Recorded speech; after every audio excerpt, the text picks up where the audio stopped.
Est-ce qu'on a vraiment besoin du gesso? Ben, dans ce tutoriel-là, je t'explique la raison du gesso, puis ses différentes façons de l'utiliser et de l'appliquer. Qu'est-ce qu'un gesso? C'est une couche que tu mets avant de commencer à peinturer.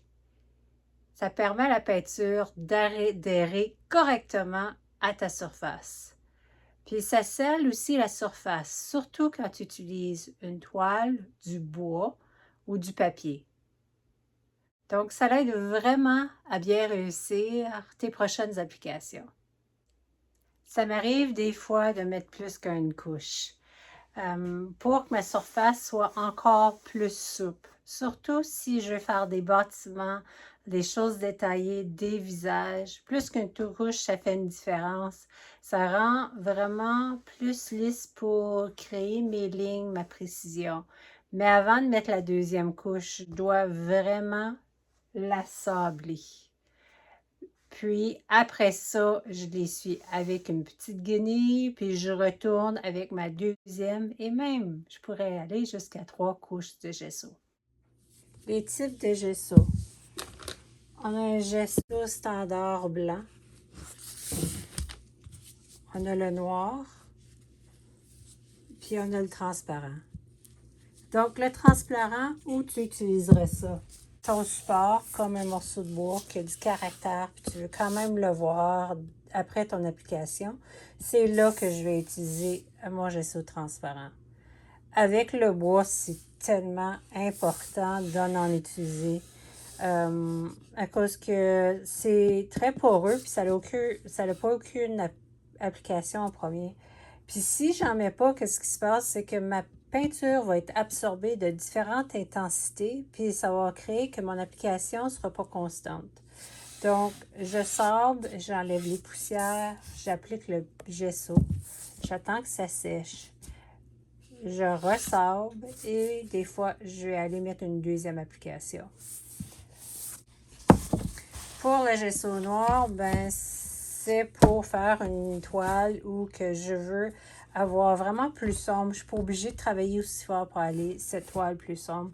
Par contre, attention, le gesso noir, il va absorber la pigmentation de tes couleurs peut paraître beaucoup plus, mais le rouge, le jaune sont translucides, donc ça peut être difficile d'avoir de la brillance dans ces couleurs-là. Ça fait que des fois, il faut quand même que tu mettes un blanc en dessous pour que ta pigmentation de ces couleurs brillantes-là, translucides, paraisse. Moi, le gesso que j'aime le plus, c'est le gesso pigmenté.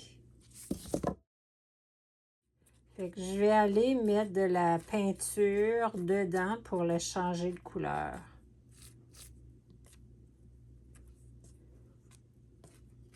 Puis ça n'a pas besoin d'être mélangé super bien à mesure que tu le fais. Puis tu l'appliques, elle va se mélanger dans ta peinture. Je vais chercher une couleur de valeur moyenne. Gesso ou non, il faut être préparé quand on peinture. On a notre pinceau. On a de l'eau propre qu'on mouille pour que nos poils soient bien flexibles et fluides. Puis que quand tu ramasses ta peinture, ça s'applique bien dans tes poils. Puis ça se déverse de façon constante dessus ta toile. Donc, pour bien remplir tous mes petits points, puis mes petites craques de ma toile, mon support de toile, je vais aller faire des X et des Y. Je commence dans un coin spécifique.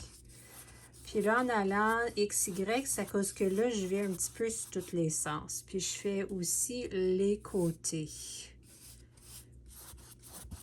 Puis aussitôt que je sens que mon pinceau est vide, à ce moment-là, je reviens, puis là, je touche tout doucement pour enlever toutes les lignes, puis m'assurer que mon application soit constante partout. Je peux même retourner encore un peu, toucher encore plus léger pour m'assurer que j'enlève, puis je remets mon application constante. Une chose à savoir, la pression sur ton pinceau. Beaucoup de gens vont peser très fort pour appliquer. Puis qu'est-ce qui se passe, c'est que tu déverses beaucoup de peinture à une place, puis tu enlèves l'autre peinture. Donc, tenez le pinceau plus léger, changez la direction de ton application. Puis, quand il n'y a presque plus de peinture, puis ça l'applique plus, change l'angle pour appliquer, aller chercher la peinture qui est un petit peu plus loin. Puis là, quand on a fini, on retourne aller à un angle 90 degrés. On touche juste à peine pour enlever les lignes. Et voilà. Et là, la peinture acrylique sèche très vite. On ne retourne pas là à cause qu'on va faire un paquet de marques. Et je continue à faire mon application. Oh, j'ai pogné une petite tache de très foncé. Tiens, ça ne dérange pas si c'est complètement pas les mêmes variations. Ça ne dérange pas. Le plus important, c'est que tu l'appliques puis qu'il n'y ait pas des petits picots comme ça qui restent. Comme ça va donner des troubles plus tard. Puis l'autre chose, que tu ne fais pas de la texture, à cause que plus tard, la texture des bosses pourrait te causer des ennuis. Puis si vous avez remarqué, quand je fais mon application, je pars d'une place, puis à la fin, je lâche pas. Je vais jusqu'à la fin. Par contre, tu décides de toucher, appliquer, tu vas faire un paquet de lignes dans ton application. Fait au début, on fait les X et les Y. Et à la fin, quand on voit qu'on a réussi à en mettre partout, on retourne pour enlever puis faire l'application constante partout. La dernière petite chose à savoir, c'est la rondeur ici peut être difficile. Donc, tu peux aller comme ça pour appliquer ou comme ça, mais il faut que tu fasses attention qu'il n'y ait pas une grosse bosse d'application. Donc, je vais finir d'appliquer. Je vais aller doucement pour enlever toutes mes lignes. Et ici, juste pour dire que je touche, je vais toucher pour enlever la grosse quantité qui est tombée. Si mon toucher est trop pesant, je vais l'enlever comme ici. Puis ça faisera ça qui ne sera pas constant. Fait qu'il faut y aller vraiment avec un toucher tout. Et voilà. Puis sais-tu quoi? Il y a des gens qui n'aiment pas ça peindre les côtés. Mais tu travailles tellement fort pour faire cette œuvre-là. Puis en finissant tes côtés, ça fait tellement plus beau. Ça te fait un fini qui est vraiment complet. Donc, passe un petit peu de temps. Assure-toi tes côtés soient en gesso et peint. Cause ton œuvre, elle mérite que tu aies un succès bien réussi. Le gesso pigmenté, pourquoi? Ça l'aide vraiment dans le choix de ta couleur. Des fois, quand tu veux savoir les valeurs pâles et foncées, avoir un gesso pigmenté dans une base moyenne de valeurs va m'aider à choisir mes couleurs. Ça m'aide vraiment à évaluer rapidement mes contrastes entre mes lumières et mes ombrages. Comment choisir la pigmentation, ton gesso? Bien, il y a plusieurs raisons que tu vas aller chercher différents.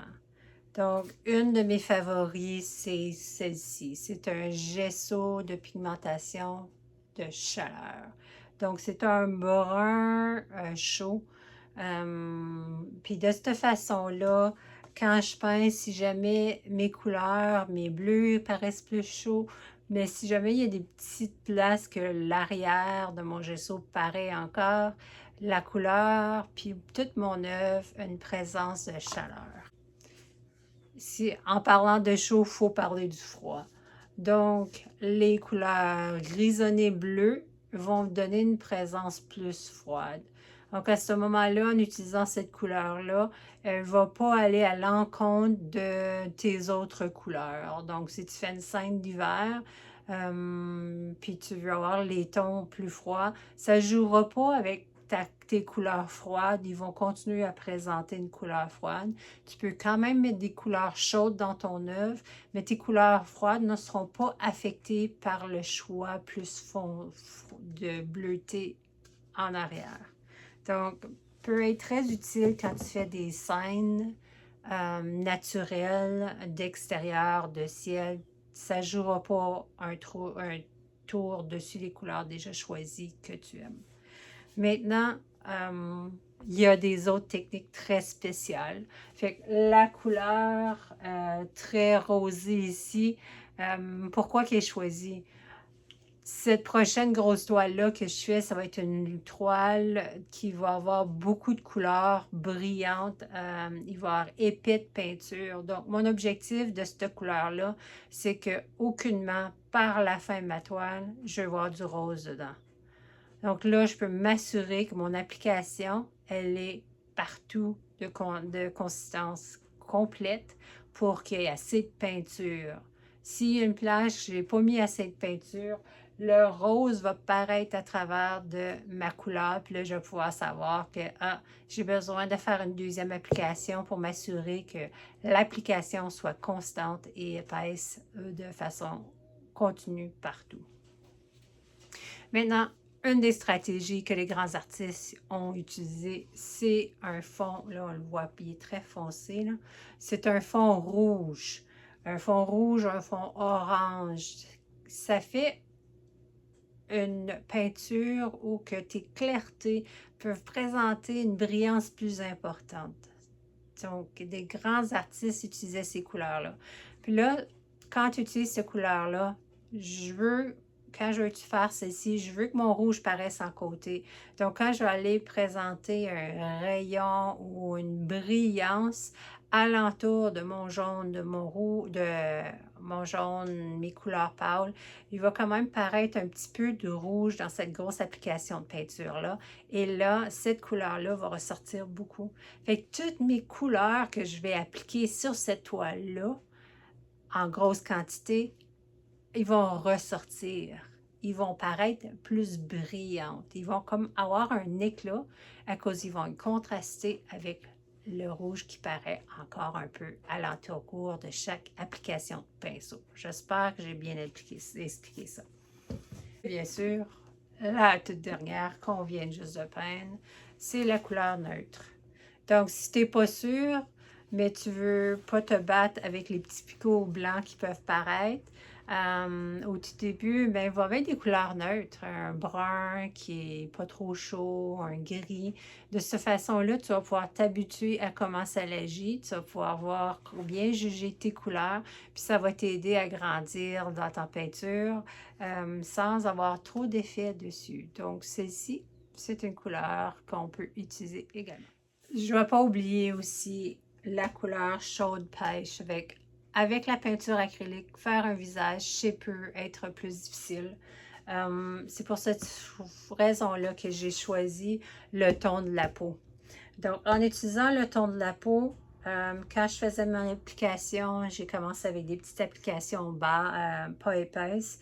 Puis j'ai pu faire une application constante en allant, puis j'avais moins de difficulté à juger les différentes nuances de couleurs et valeurs de couleurs pour pouvoir accomplir son visage. Il n'est pas fini encore. J'ai bien hâte de le terminer. Mais c'est pour ça que j'ai choisi cette couleur-là. Puis là, plus tard, je vais aller faire l'arrière-plan qui va être sûrement très illuminé. Puis il va y avoir ce petit pêche-là qui va sortir, qui va créer un arrière-plan de chaleur. Avec cette vidéo-là, j'espère que vous avez compris pourquoi on utilise les gesso, puis comment on peut l'appliquer. Puis jouer avec les différentes nuances de valeurs que tu peux mettre dedans pour t'aider à créer des différentes œuvres. Puis avec cela, je vous dis bonne création, puis main sur le pinceau, c'est comme ça qu'on apprend. Si tu as aimé cette vidéo-là, s'il vous plaît, encourage-moi, aide-moi à continuer à grandir. Ça fait qu'un petit coup de pouce, ça coûte pas cher, puis ça m'encourage tellement. Merci beaucoup, puis à la prochaine.